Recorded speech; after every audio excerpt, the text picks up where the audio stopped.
लाहौर अदालतों की मुंतकिली पर वकला का एहतजाज, पुलिस का लाठीचार्ज और शेलिंग, मुतअद्दिद गिरफ्तार। एहतजाज के दौरान वकला ने रुकावटें हटाकर हाई कोर्ट के अंदर जाने की कोशिश, जिस पर पंजाब पुलिस के एहलकारों ने वकला को मुंतशिर करने के लिए लाठीचार्ज और शेलिंग की। पुलिस ने वकला मुजाहिरीन के खिलाफ वाटर कैनन का इस्तेमाल भी किया। पुलिस ने मुजाहिरा करने वाले कई वकला को गिरफ्तार भी कर लिया, जबकि पुलिस ने बैरियर लगाकर लाहौर हाई कोर्ट के मेन गेट का रास्ता भी बंद कर दिया। हाई कोर्ट के अहाते में भी पुलिस की भारी नफरी मौजूद है। पुलिस और वकला के दरमियान पैदा होने वाली कशीदा सूरत हाल के बाइस माल रोड और इतराफ की सड़कों पर ट्रैफिक की रवानी भी शदीद मुतासिर हुई है और गाड़ियों की लंबी कतारें लग गई। पुलिस की जानिब से लाहौर हाई कोर्ट की तालाबंदी कर दी गई है। बुशरा बीबी की दरखास्त मंजूर, हुकूमत का बनी काला को सब जेल करार देने का नोटिफिकेशन का लदम। पानी चेयरमैन पाकिस्तान तहरीक इंसाफ इमरान खान की अहलिया बुशरा बीबी बनी गाला से अडियाला जेल मुंतकिली की दरखास्त मंजूर कर ली गई। इस्लामाबाद हाई कोर्ट के जस्टिस मियां गुल हसन औरंगजेब ने बुशरा बीबी की दरखास्त पर चंद रोज़ कबल महफूज किया फैसला सुनाया।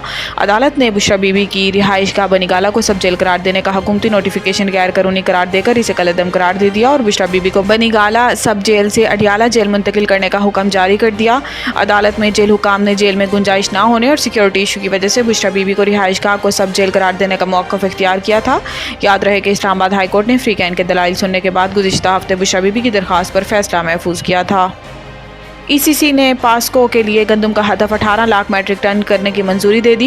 विफाकी वज़ीर ख़जाना मोहम्मद औरंगजेब की ज़ेर सदारत इक़्तिसादी राब्ता कमेटी का इजलास हुआ, जिसमें वज़ीर बराए इक़्तिसादी अमूर आहद चीमो और MD पास्को भी शरीक हुए। इजलास में गंदम की खरीदारी का हदफ बढ़ाने और गंदम की खरीदारी के लिए मतलूबा कैश क्रेडिट की हद बढ़ाने की मंजूरी दी गई। ECC इजलास के एलामिया में बताया गया कि 2024 की ज़रूरियात पूरी करने के लिए 2 लाख मैट्रिक टन यूरिया खाद दरामद की मंजूरी दी गई और वजारत सनत व पैदावार को यूरिया की तलब और रसद की सूरत हाल का मुसलसल जायजा लेने के लिए भी हदायत की गई। ECC की जानिब से स्टील मिल्स के मुलाजमीन की तनख्वाहों की अदायगी की भी मंजूरी दी गई और हदायत की गई है कि वजारत सनत स्टील मिल्स के असासे के मुस्तकबिल में बकाया जात खत्म करने के लिए के इलेक्ट्रिक की दरखास्त को मंजूर इजाज़त दे और के इलेक्ट्रिक को 70 अरब रुपए के इजराक की दरखास्त की इजाज़त भी दी गई।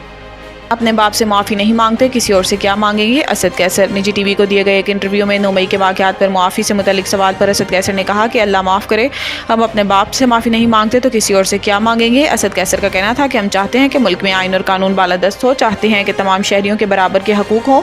इसके लिए तमाम इदारों को आइनी हदूद में रहकर काम करना होगा। दूसरी जानिब चेयरमैन PTI बैरिस्टर गोहर ने कहा कि हमारा पहले दिन से मुतालबा रहा है कि 9 मई के वाक़यात पर जुडिशल कमीशन तश्कील दिया जाए। DGI SPR का ये भी कहना था कि कहा जाता है जुडिशल कमीशन बनाया जाए। जुडिशल कमीशन तो इस चीज़ पर बनता है जिस पर कोई अबहाम हो। ये वाक़यात तो तारीख पर हैं और आपके सामने है, ये बिल्कुल वाज़ेह है। ये भी वाज़ेह है किस तरह जहन साजी की गई है, किस तरह से अहदाफ बनाए गए हैं। इस पर भी कहा गया है कि जुडिशल कमीशन बनाओ ताकि पता चले ये हमला हुआ कि नहीं।